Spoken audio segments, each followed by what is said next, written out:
Welcome to This Day in His Story, created by American Heritage Worldwide. A reminder that every day holds something new to learn. Did you know that Holocaust Remembrance Day marks the anniversary of the liberation of the Auschwitz Nazi concentration camp? Learn how soldiers from the 60th Army of the First Ukrainian Front opened the gates and liberated more than 7,000 survivors, making Auschwitz a symbol of the Holocaust and World War II. Today, we are looking at a date that sits on the calendar, January 27th.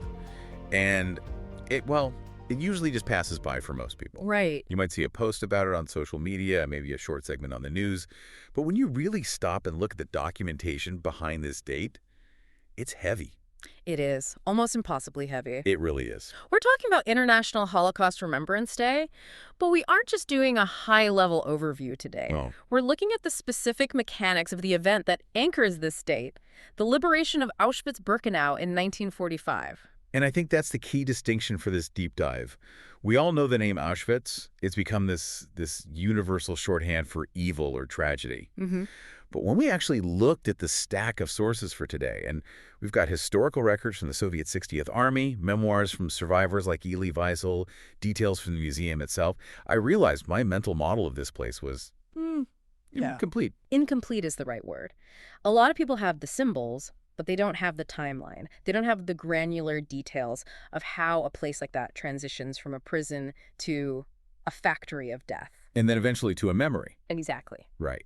And that's our mission today. We want to move past the general knowledge. We are going to unpack the evolution of the camp, the specific acts of defiance that are hidden in plain sight. Literally welded into the ironwork. Literally welded in.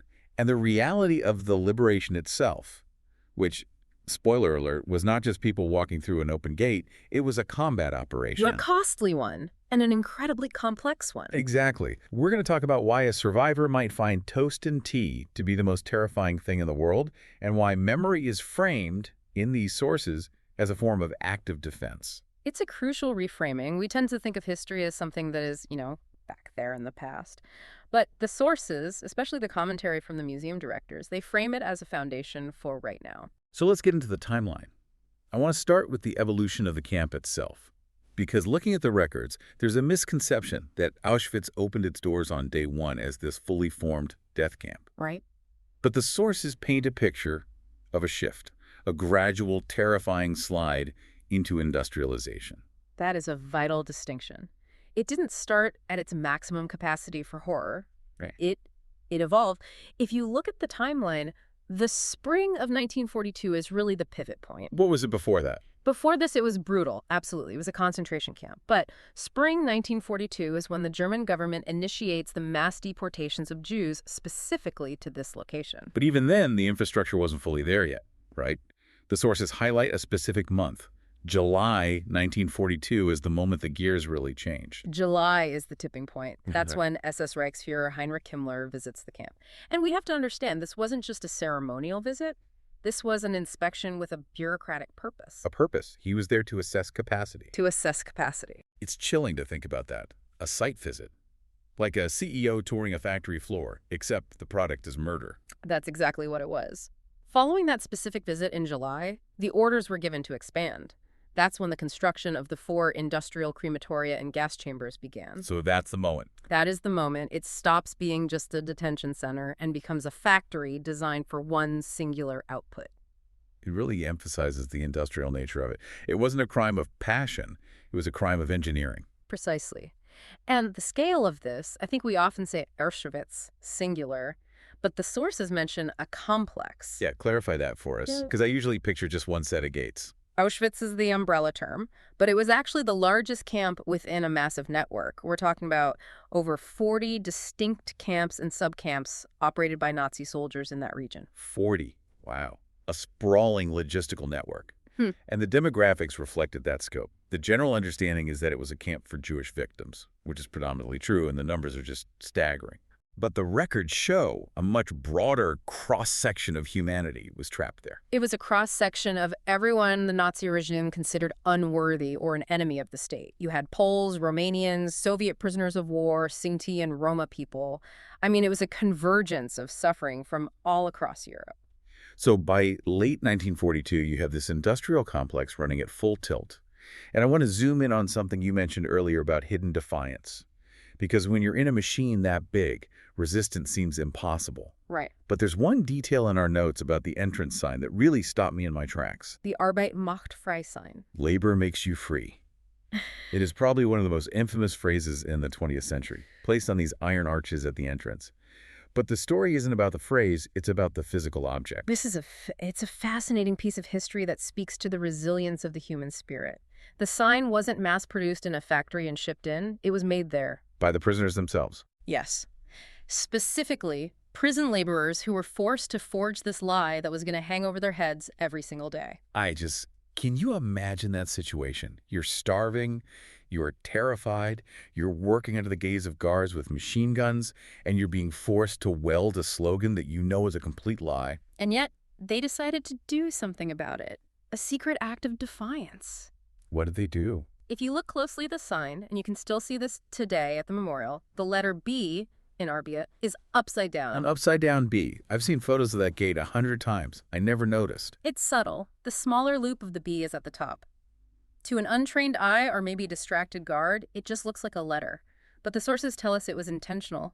They turned the letter upside down to ridicule the slogan. It's incredibly risky. I mean, what happens if a guard notices that during installation? You're dead. Without a doubt, instant execution. And yet, they took that risk. Why? What do you think drives someone to risk their life for? For a typo. But it's not a typo to them. It's a signal. It was their way of saying, we know this is a lie. They were signaling that they were not, in fact, free, and that labor would not make them free. It's a psychological reclamation. Absolutely. They couldn't fight the guards with weapons, not at that moment, so they fought the propaganda with ironwork.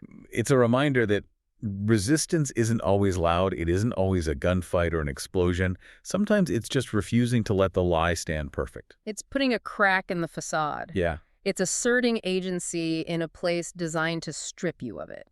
And that psychological burden, the weight of living in that environment where you have to hide your rebellion in the ironwork, it changes a person. It rewrites their internal map of the world. That brings us to Elie Wiesel. We have a quote from him in the source material that I think perfectly captures this disorientation. Obviously, he's a Nobel laureate, a famous author. But this quote isn't about the camps. It's about the time afterwards. Right. Read it for us. Yeah. It's profound. He said, "What is abnormal is that I am normal, that I survived the Holocaust and went on to love beautiful girls, to talk, to write, to have toast and tea, and live my life. That is what is abnormal." Toast and tea. It's such a mundane image. It's cozy. But he's framing it as the anomaly. That's the power of the insight. If we connect this to the bigger picture of trauma, Wiesel is saying that the atrocity was so absolute, so all-consuming, that the existence of a quiet breakfast afterwards feels like a glitch in the matrix. The horror made sense in the context of the camp. Yes. The peace afterwards is what felt confusing. It flips the script on how we usually think about it. We usually think the camp was the nightmare and then they woke up.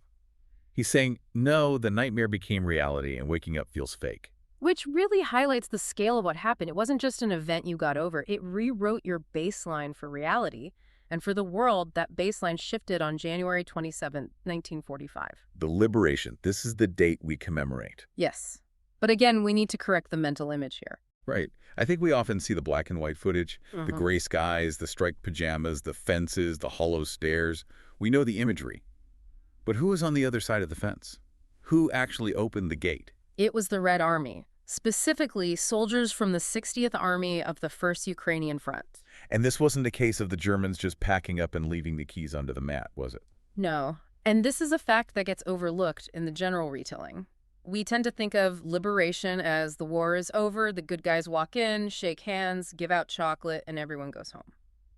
But it wasn't like that. Not at all. On January 27th, this was still an active war zone. It was a combat operation. Precisely. The Nazis were retreating, yes, but they were covering their retreat. They were destroying evidence. They were fighting back. The sources note that more than 230 Soviet soldiers died while freeing the camps. Think about that number. 230 men. That's a significant force. They died on the doorstep of the camp. They died forcing the door open. We even have the name of a specific commander in the records. Colonel Seaman Lvovich Bespersvany. He was the commander of the 472nd Regiment. He didn't make it. He died in combat during this operation. Yes. It adds a layer of cost to the freedom of those survivors. Their liberation was paid for, quite literally, in blood right up to the last second. It wasn't a handover. It was a rescue mission under fire. And when they finally got inside, what they found was devastation. But they also found life. There were more than 7,000 survivors in the main camp. And more in the subcamps. And another 500 in the subcamps. 7,500 people. Yeah. Which sounds like a small town until you compare it to the millions who didn't make it. Exactly. It's a fraction. And for those 7,500, freedom was complicated, especially for the children. The sources mentioned the children specifically. What happened to them? This is one of the hardest parts of the documents to read. You have these children who have survived the impossible. But the liberation didn't solve their biggest problem. Most of them were not simply handed back to their parents because their parents were gone. So they are free, but they are alone. They were sent to charitable homes in Poland, Israel, the USSR, other countries. The source material notes tragically that only a few children were ever reunited with their families. The breakage was permanent. So the liberation wasn't a happy ending. Yeah.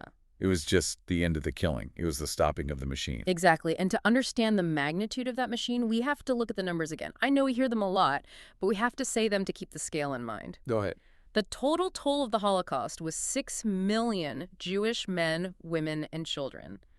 But in Auschwitz specifically, approximately 1.1 million people were murdered there before the Red Army arrived. 1.1 million in one complex. It is staggering. It defies comprehension. And I think that defying of comprehension is exactly why this date, January 27th, serves as such a heavy anchor. We need a day to force us to comprehend it. Piotr M.A. Szywinski, the director of the Auschwitz Survivors Museum, he made a statement on the 75th anniversary that I think is crucial here. He wasn't just looking back, he was defining the present. What was his argument? He described the liberation of Auschwitz as one of the essential foundations of the post-war life in Europe and the world. A foundation. That's a structural term. Yes. He's arguing that our modern concept of human rights, of international law, of how nations should interact, it is all built on the reaction to what happened there. It's a negative foundation, in a way. It is. We look at that abyss and say we build our society to prevent that. So when he says we stand together on this anniversary, it's not just a nice sentiment or a Hallmark card. Yeah. It's a strategic necessity. Yeah. If we remove that foundation, the building collapses. Precisely. And the sources bring up this idea of responsibility. It's not just about historians knowing this, it's about everyone. The source material explicitly mentions the responsibility to gain a thorough knowledge of these events. It mentions discussing it with trusted adults, right? Yeah. This was geared partly towards students. Yes. It frames education as a form of defense. There is actually a reference in our source stack to the concept of defending freedom, drawing a parallel to needing to be active in that defense. It quotes a passage about people flocking to their arms to defend their country and freedom. I'm checking the notes here. That's a reference from the Book of Mormon used in the source material to illustrate the principle of defense. Right. To avenge our wrongs and defend liberty. Regardless of the religious context of the source. The universal point they are making is that freedom isn't a passive state. You don't just have freedom like you have blue eyes or brown hair. You have to actively defend it. And in the context of the Holocaust, remembering is the defense. That's a powerful way to put it. Knowledge is armor. If you don't know the signs, like the spring of 1942, the gradual shift from prison to industrial slaughter, the bureaucratic language used to hide murder, you can't spot them coming again. So memory isn't just about honoring the dead, it's about protecting the living. Which brings us to how we physically remember. Because abstract knowledge is one thing, but we are physical creatures. We need places and symbols. We need to touch things. The Hall of Remembrance. Yes. The Holocaust Memorial Museum has this space. It's described in the notes as simple and solemn, and inside there is a memorial flame. And above that flame, there is an inscription. It's from Deuteronomy. Deuteronomy 4.9. It's a verse that deals directly with the fragility of memory. Only take heed to thyself, and keep thy soul diligently, lest thou forget the things which thine eyes have seen, but teach them thy sons and thy sons' sons. Lest thou forget. It sounds like a warning. It is a warning.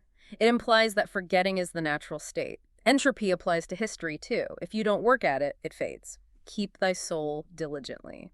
And the second part, teach them to thy sons. The transfer. Right. Memory has to be transferred. It's a relay race. If it stops with the survivors or even with us, then it disappears. If we drop the baton, the race is over.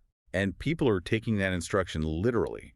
The sources mention that groups across the country are creating their own memorial flames or making eternal flame lanterns to mark the anniversary. It's a beautiful modern tradition, taking that ancient instruction to not let the things depart from your heart and turning it into a physical act of lighting a lantern. It keeps the story present. That puts a light in the window. It really does. So let's recap where we've been today.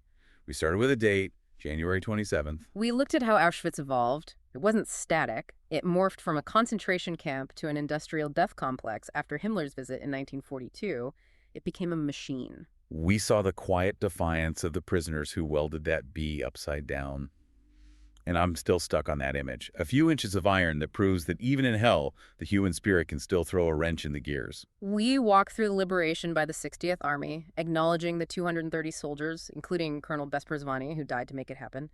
We acknowledged that freedom was a battle, not a gift. And we looked at the aftermath, the abnormality of toast and tea, the tragedy of the children left behind, and the legacy.